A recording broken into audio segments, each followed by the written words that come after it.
Hello everyone, this is दीपक और आज फिर हम आपके सामने करंट के कुछ इंपॉर्टेंट क्वेश्चन लेके आए हैं। तो ये चलते हैं अपने फर्स्ट क्वेश्चन की तरफ।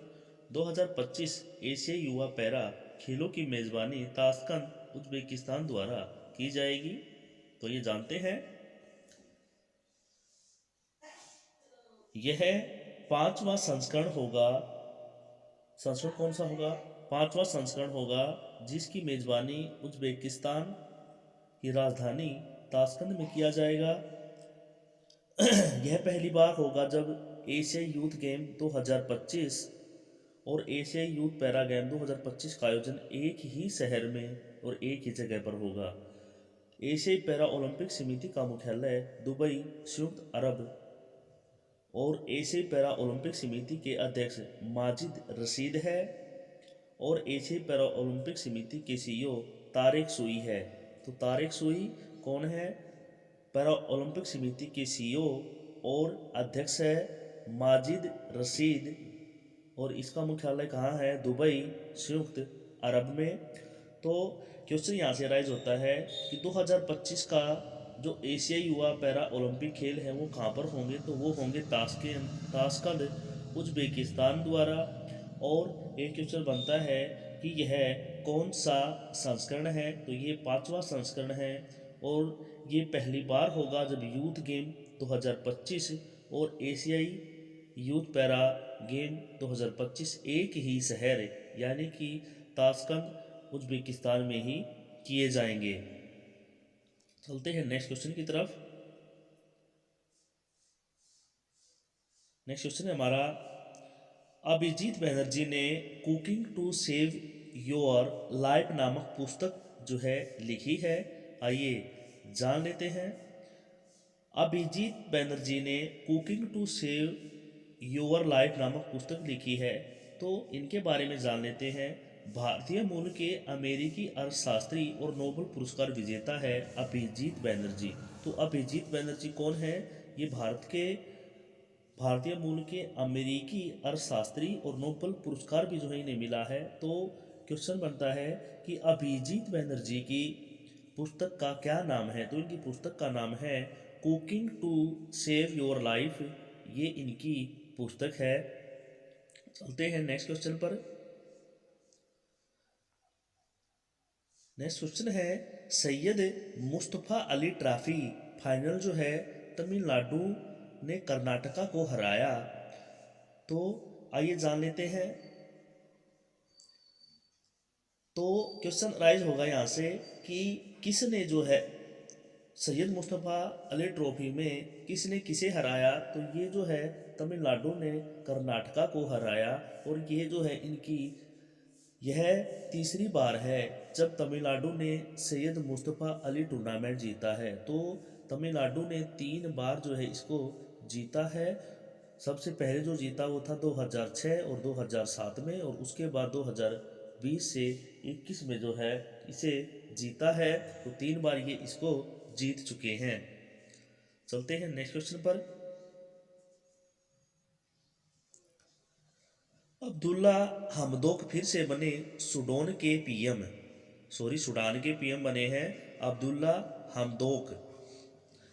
तो जान लेते हैं कि सूडान के नए पीएम कौन बने हैं? तो ये बने हैं अब्दुल्ला हमदोक और सूडान की राजधानी है खार्तूम और यहाँ की मुद्रा है सूडानी पाउंड। तो एग्जाम के पॉइंट व्यू से है कि सूडान के नए पीएम कौन है? अब्दुल्ला हमदोक जो है नए पीएम है, जबकि सूडान की राजधानी है खार्तूम और यहाँ की मुद्रा है सूडानी पाउंड। ओके, चलते हैं अपने नेक्स्ट क्वेश्चन की तरफ। ESEPM ने वित्त वर्ष 2023 में भारत की जीडीपी वृद्धि 7.0 और 7.5% रहने का जो है अनुमान लगाया है। तो आइए जान लेते हैं ESPM के बारे में कि ये क्या है। इसके जो अध्यक्ष है वो विवेक देबरॉय हैं और इसके अंशकालीन सदस्य राकेश मोहन, पूनम गुप्ता टी राम मोहन, साजिद चेनाए, नीलकंठ मिश्रा और नीलेश साहा है। ओके, तो क्वेश्चन होगा कि 2023 में ESPPM ने भारत की जीडीपी वृद्धि कितनी बताई है, तो ये 7 से 7.5 तक रहने का जो है अनुमान लगाया है। चलते हैं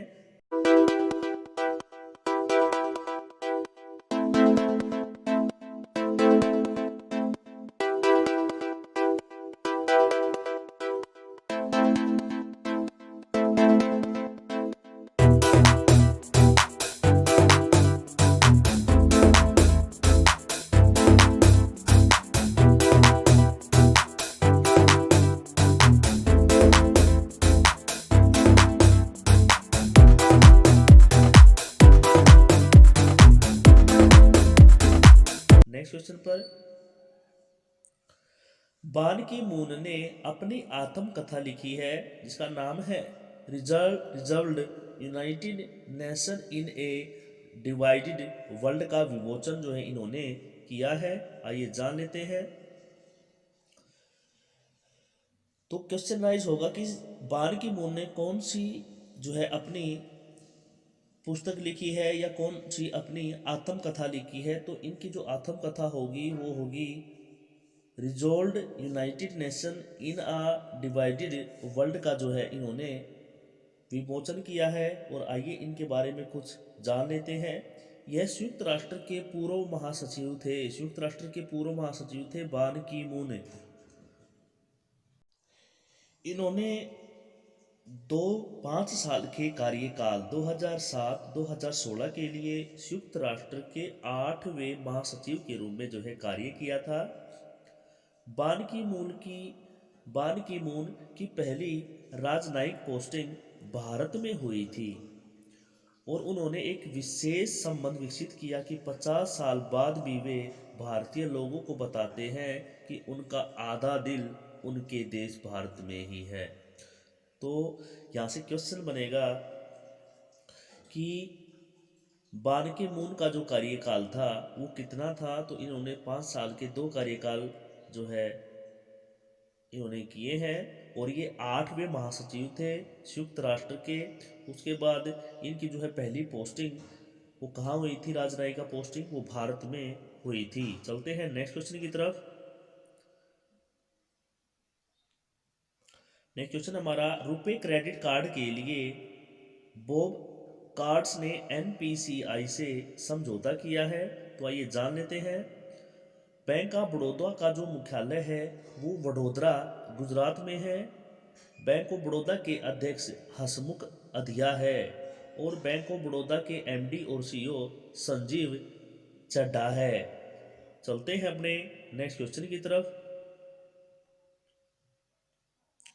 अमित शाह ने रखी रानी गाइदिन्यू संग्रहालय की आधारशिला।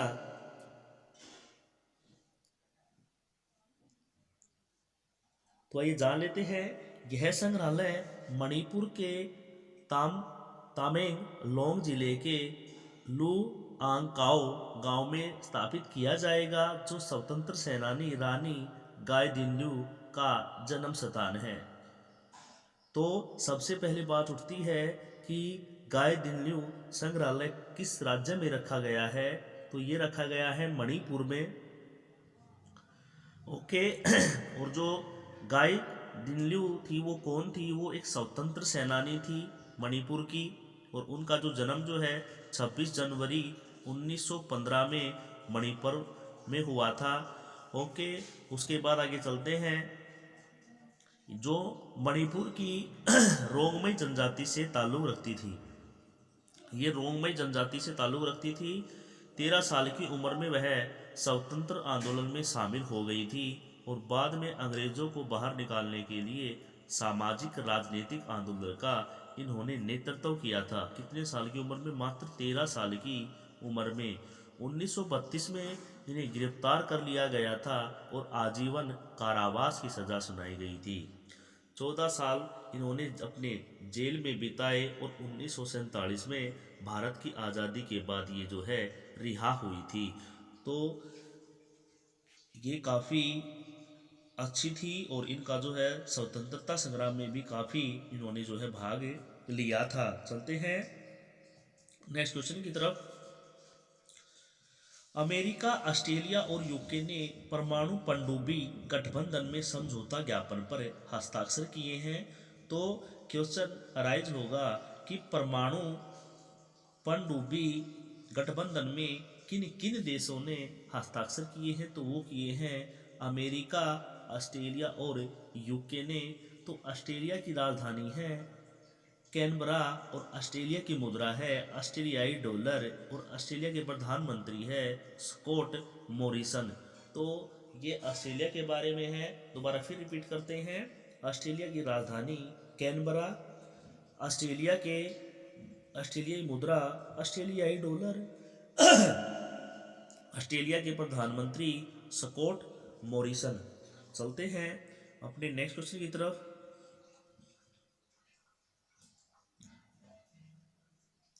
आईसीआईसीआई बैंक ने online platform trade emerge launch किया है। तो ट्रेड इमर्ज किस बैंक ने लॉन्च किया है, क्वेश्चन ये है हमारा। तो ये जो है लॉन्च किया गया है आईसीआईसीआई बैंक द्वारा। तो ये जान लेते हैं आईसीआईसीआई बैंक के बारे में। तो इसके एमडी और सीईओ है संदीप बख्शी और इसका मुख्यालय है मुंबई महाराष्ट्र में। और इसकी टैगलाइन है हम है ना ख्याल आपका। तो ये तो था किसके बारे में, आईसीआई बैंक के बारे में। चलते हैं अपने नेक्स्ट क्वेश्चन की तरफ। गुरु तेग बहादुर शहादत दिवस 24 नवंबर। तो 24 नवंबर को हर साल जो है गुरु तेग बहादुर की शहादत दिवस के रूप में जो है मनाया जानता है। तो आइए जानते हैं और जानते हैं गुरु तेग बहादुर के बारे में। गुरु तेग बहादुर ने अंग्रेजों के शासन के दौरान गैर मुसलमानों के जबरन धर्म परिवर्तन का विरोध किया था। जब अंग्रेज औरंगजेब का शासनकाल था तो वो क्या करते थे, हिंदुओं को भी क्या बनाते थे भाई, मुस्लिम बनाते थे। तो उसका इन्होंने विरोध किया। दिल्ली में मुगल बादशाह औरंगजेब के आदेश पर 1675 में इन्हें सार्वजनिक रूप से मार दिया गया। तो इनको जो है औरंगजेब के कहने पर 1675 में मार दिया गया था। दिल्ली में गुरुदास शीशगंज साहिब और गुरुद्वारा रकाबगंज साहिब इनके निष्पादन और दाह संस्कार के स्थान हैं। तो इनका जो है दिल्ली में दाह संस्कार किया गया था। उसके बाद गुरु तेग बहादुर का गुरु के रूप में कार्यकाल 1665 से 1675 तक चला। गुरु ग्रंथ साहिब में गुरु तेग बहादुर के 115 सूक्त है। गुरु तेग बहादुर को लोगों की निस्वार्थ सेवा के लिए याद किया जाता है। उन्होंने पहले से गुरु नानक की शिक्षाओं के साथ देश भर में यात्रा की थी। गुरु तेग बहादुर ने जहाँ भी गए स्थानीय लोगों के सामुदायिक रसोइयों और कुएं स्थापित जो है इन्होंने किए। आनंदपुर साहिब प्रसिद्ध पवित्र शहर और हिमालय की तलहटी में एक विशेष पर्यटक आकर्षण गुरु तेग बहादुर द्वारा स्थापित किया गया था। तो क्वेश्चन आता है कि 24 नवंबर किसकी शहादत दिवस के रूप में मनाया जाता है, तो वो है गुरु तेग बहादुर के। तो गुरु तेग बहादुर की जो है हत्या किसने कराई, ये कराई औरंगजेब ने। कब, 1675 के अंदर। चलते हैं नेक्स्ट क्वेश्चन की तरफ। अंतर्राष्ट्रीय एमी पुरस्कार 2021 की घोषणाएं की गई हैं। तो आइए जान लेते हैं। एमी पुरस्कार जो है का जो 49वां संस्करण ये था और इसका जो है आयोजन न्यूयॉर्क शहर में किया गया। इसका आयोजन कहाँ किया गया, न्यूयॉर्क शहर में किया गया। तो इसमें कुछ भारत की फिल्में और वेब सीरीज भी शामिल थी। जैसे हम बात करते हैं कि भारत से नवाजुद्दीन सिद्दीकी की सीरियल मैन में उनके प्रदर्शन के लिए सर्वश्रेष्ठ अभिनेता के लिए नामांकित जो है इनको किया गया था। सुष्मिता सेन के नेतृत्व वाली आर्या को सर्वश्रेष्ठ नाटक के लिए नामांकित किया गया था। और हास्य अभिनेता वीर दास को सर्वश्रेष्ठ कॉमेडी के लिए नामांकित किया गया था। हालांकि भारत उपरोक्त किसी भी श्रेणी में जीत दर्ज नहीं करा सके। अब तक एमी पाने वाली एकमात्र भारतीय शो दिल्ली क्राइम है, जिसे 2020 में सर्वश्रेष्ठ ड्रामा जीता था। तो ये कुछ सूची दी गई है नीचे, आप इनको देख लें और इनको जो है याद भी कर ले। हो सकता है कि एमी पुरस्कार से संबंधित कोई क्वेश्चन जो है आ जाए। ओके, चलते हैं नेक्स्ट क्वेश्चन पर। 24 नवंबर को असम ने मनाया लाचित दिवस। तो लाचित दिवस, तो क्वेश्चन अराइज होता है कि लाचित दिवस कहाँ मनाया जाता है। तो लाचित दिवस मनाया जाता है आसाम के अंदर। आसाम मनाता है लाचित दिवस। आइए जान लेते हैं। अहोम सेना के जनरल लाचित बोरफुकन की जयंती को चिन्हित करने के लिए 24 नवंबर को भारतीय राज्य असम में लाचित दिवस मनाया जाता है। लाचित बोरफुकन का जन्म 24 नवंबर 1622 में सराय देव में हुआ था और वह सराय घाट की लड़ाई में अपनी सेना खुफिया जानकारी के लिए जाने जाते हैं। तो ये सराय घाट की जो लड़ाई थी उसके कारण काफ़ी प्रसिद्ध हुए थे। और इसका जो लाचित दिवस है ये कहाँ मनाया जाता है। तो ये मनाया जाता है हर साल आसाम के अंदर। चलते हैं नेक्स्ट क्वेश्चन पर। तो आइए जानते हैं कि आपने क्या सीखा। तो हमने आपके लिए कुछ टास्क भी इसमें दिया है। तो आपने क्या सीखा है, आपकी कितना फोकस था, तो उसके बारे में हम जान लेते हैं। आप इनके आंसर कमेंट बॉक्स में हमें ज़रूर दें। जैसे फर्स्ट क्वेश्चन है 2025 एशियाई युवा पैरा खेलों की मेज़बानी कौन सा देश करेगा। तो इसका आंसर आप कमेंट बॉक्स में दें। अभिजीत बैनर्जी ने कौन सी पुस्तक जो है लिखी है। सूडान के पीएम कौन जो है बने हैं। किसने कहा था कि उनका आधा दिल उनके देश में है। तो ये जो है कुछ इम्पोर्टेंस जो है हमने कुछ जो है क्वेश्चन इसमें से लिए हैं ताकि हम जान पाएँ कि आपने क्या सीखा। तो इनके जो है जवाब आप कमेंट बॉक्स में ज़रूर दें। हमें आपकी कमेंट का इंतज़ार रहेगा। अगर वीडियो अच्छी लगती है तो लाइक शेयर और सब्सक्राइब करना चैनल को ना भूलें। कल फिर मिलते हैं एक नई वीडियो के साथ। तब तक के लिए थैंक यू।